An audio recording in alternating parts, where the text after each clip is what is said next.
Ever present in the nightmares of many a casual player, the Phlogistinator boasts one of the most terrifying presences in all of Team Fortress 2. And yet, it is entirely undeserved, and here is why. The Phlogistinator is a glass cannon style flamethrower that grants guaranteed critical hits once 300 burn damage has been built up from the Phlog, flares or otherwise.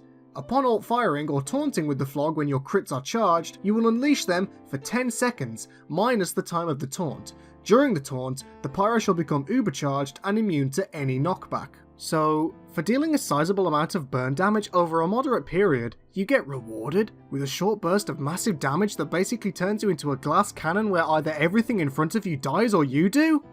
Awesome! What's the cost? Well, that'd be none other than no air blast. No air blast.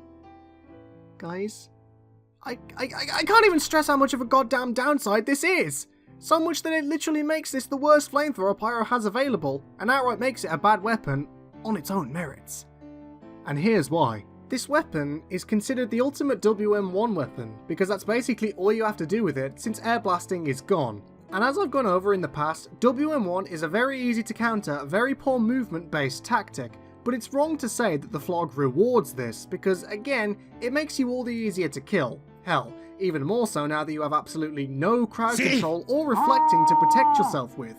What this means is that the Phlog makes the already easy to kill Pyro even easier to kill because he literally has no way to prevent any forms of into the beginner-centric WM1 maneuver. Now, one might think that trading such utility would be fair enough given the upside of guaranteed crits on demand, but it really doesn't come out this way.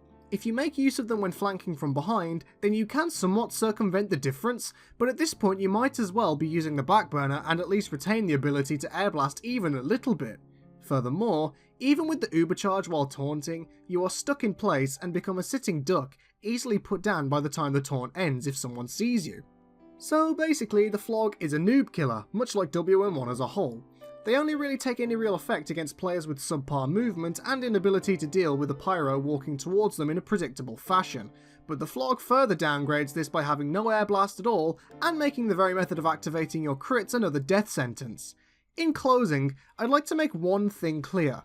Recording one life of you getting a 10 kill streak with a Phlog in casual is not valid proof to call it overpowered, broken, or anywhere even near good. It's pretty awful, and that's about it.